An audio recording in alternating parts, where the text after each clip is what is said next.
I'm including Spider-Noir, and I'll kind of explain why. Um, so yeah, I'm really hyped about this show. I hope it's really good. Um, so apparently we're supposed to be getting the options of how to watch these episodes. Um,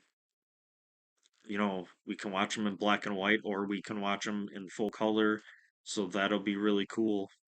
Um, so according to some set photos, it seems to suggest that Silvermane is the main villain of the show.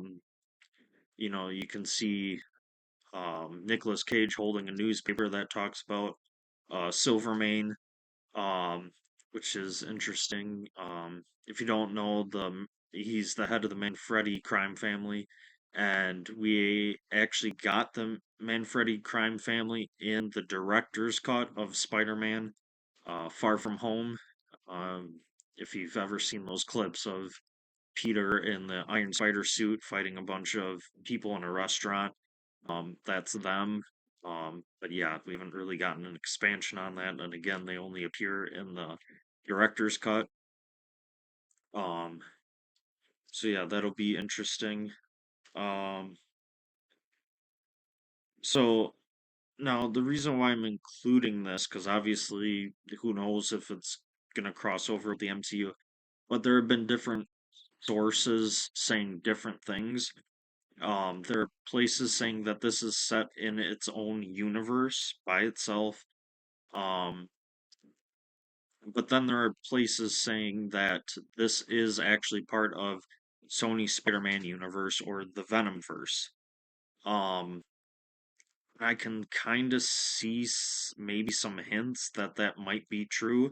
Then there's some other stuff that maybe it's not true because with the comic book lore and the movie lore might contradict that. Um so as far as it being set in the same universe, you have the fact that it has now been confirmed that he is Ben Riley and not Peter Parker.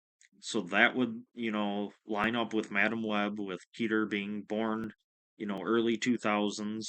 So, and, Spider-Man Noir not being Peter. So that lines up. But then, yeah, the actual name of the show is Spider-Noir. So in the comics, he is constantly called Spider-Man Noir. And here it's just Spider Noir. So that's kind of interesting because I feel like if they are going this route of the same universe, that does set up that the name Spider Man is original to Peter, in that sense. So like so Ben Riley can still be some sort of spider. I don't know if they'll call him the Spider or if they'll call him Spider Noir. Um, but yeah, it frees up Peter being the original Spider Man. Um, and then him being, Ben Riley being a spider person, that would make sense too, I guess, because um, Madam Web already established you have the Spider Women that exist before Peter's Spider-Man, so in that continuity of things, it would be allowed because it's already that way. Um, then the part that runs against that is, the comic book lore of Ben Riley being a clone of Peter. So unless they're just throwing that out and having Ben Riley be, an actual person, not a clone, um, or, who knows, just throwing it out there, just maybe time travel, future version of Peter. I doubt that, but, it could happen. Um, but yeah, in the comics, Ben Riley was created by Miles Warren. Um, and again, that kind of contradicts the movie continuity because Miles Warren is set up in Craven the Hunter. That's where, I forget. It was either the Foreigner. I think it was the Foreigner got his powers. It was either the Foreigner or the Rhino. But then that's where Dimitri went to become the Chameleon. So I think they were setting up Miles Warren for a whole, Venomverse clone saga thing in Craven the Hunter, but obviously that movie failed. So um, yeah, so there's just a few things that say that this could be in the same universe.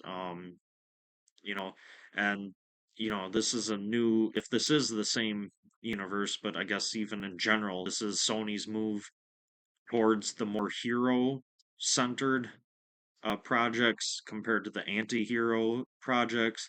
Um, so that'll be interesting. And uh, yeah, I have heard there's some talk that like the Venom universe is not canceled. Like right now they just kind of put it on pause, so it seems like it's canceled, although if this show is in continuity, it really isn't paused. Um because they still have hope for doing their own Spider-Man, um doing Null and doing Agent Venom. So maybe this is Spider-Noir is meant to be the first of the reboot. Let's get everything in order and make us better stories. Um, that would be great if they could. Um, but yeah, this is also an interesting show because originally, I think it was the Hollywood Reporter was reporting on the Silk TV series, and not only did they report on the Silk TV series, they mentioned that was a whole like suite of shows that they were doing for um Sony Marvel shows, and yet for years no one ever reported on anything other than the Silk show. So then yeah, the Silk show ended up being canceled, which was actually leaked I think years before, like a year or two before they officially canceled it, by the same person that leaked the three forbidden territories and Secret Wars. Um, but yeah, so this is only like the second one, and according to that article, it was supposed to be a bunch of series. So I have no idea what happened to any of those other series, or if they're just putting them all on hold to see how well this one does. Um, yeah. Uh, and then this is something that also brings up the whole reports about Sony being open to working with Marvel, allowing them more access to their characters. Is if the show is, successful, is Sony really going to allow Marvel access to characters because Sony might want them for the show, or if they do get the Venomverse back up and running, um, you know, and there's some other stuff I'll talk about in a bit. But yeah, so that's kind of the reason why I don't know about those reports about Sony being more open to sharing characters. Although, if this is set in its own universe or whatever, its own time period, I think, the 1930s aesthetic would separate it from any like modern day versions of characters that they would use in the MCU. So maybe if you look at it that way, it'd be enough to differentiate them. Um, so yeah, I'm just trying to look over my notes to make sure. Um, I think that's it for that one. Um, then your friendly neighborhood Spider-Man season 2. We're supposed to be getting Ghost Spider. Think they confirmed Venom, and then we're supposed to be getting other symbiotes, so that'll be cool. I think we're supposed to be getting more Daredevil. Um, I think we're supposed to be getting Nico using more magic. It ended, the first season ended with Dr. Octopus building his arms or planning them. Um, One of the things that I noticed in the first season too, um, I don't know how important this will be going forward, but Um, there was a scooper years ago that mentioned that Feige was a fan of um the Gibbon, who in the comics is a mutant. I think his name's Martin Blank, and he's kind of just. I think he had a suit at one point, but then I think he naturally became like Gibbon monkey form. Um, and apparently Feige wanted to introduce his character at some point. Um, but I did notice in the first season they actually have a rival football team that are called the Gibbons. So I was wondering if that was kind of set up for the future series to actually introduce that character. Yeah, I have no idea how big of a role he would play in any of this, but in the comics, he starts off as a villain, and then over time, Peter becomes his friend, and they do team ups and everything. And I think at one point he was hunted by Craven. Um, so yeah, that was something interesting. It'd be interesting to see Pearl become more like Wave, um, in the upcoming season. Um, you know, Norman Osborn becoming more of the Green Goblin would be cool. Um, and then I'm interested to see if we ever get like the Slingers. Um, that was kind of set up in the first season. Um, so in the comics, Peter has this, I forget exactly why, he has this, I think the story arc's called Identity Crisis or something like that, where he's no longer Spider-Man, but he wants to be a different hero. And that's where in season one they have, if I can remember the names, they have Prodigy, um, the Hornet, and is it the Shroud? But then in the comics, there's also the Ricochet. And we saw like the first three appeared during that episode where Peter's trying out different suits. But then I think the like head of security. So in the comics, he goes through those, and then he eventually puts them away, becomes Spider-Man again. But then there's a group of guys that end up finding all those old suits that Peter used, and then they start using them. And now, before it was just Peter as himself, by himself as those heroes, but now you had them all being used together as a team, and they were called the Slingers.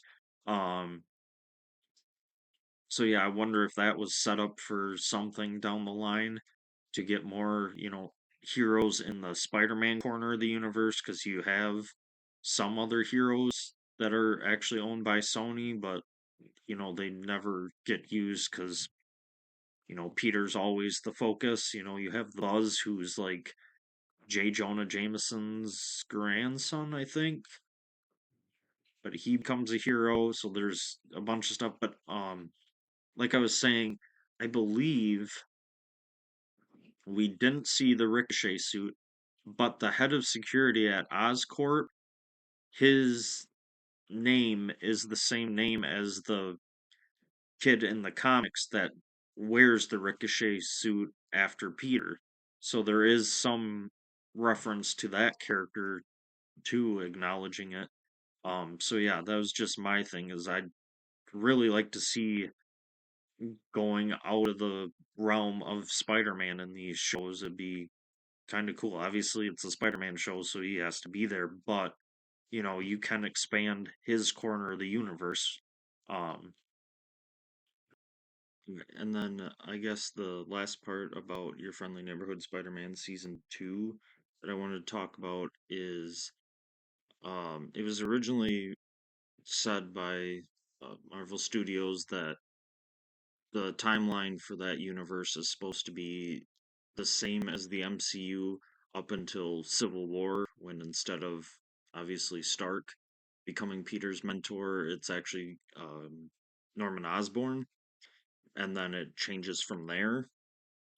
But like I've argued in my other videos, is that really doesn't make sense because No Way Home establishes that there is no Osborn family um, in the MCU, which means, like in theory, if Norman Osborn's like 40 years old and running Oscorp, that that family's been around for like 40 years in that universe, and meanwhile, it's not it's non-existent in the MCU. Um, and Winterbomb was asked about that, like how, like really how tied to the MCU continuity is it? And he basically broke it down and said that obviously the project was initially supposed to be uh, Spider-Man freshman year, sophomore year, probably senior year, um, and junior. Um, but he basically said doing that, the creative team just had so many constraints on them that it wasn't that fun.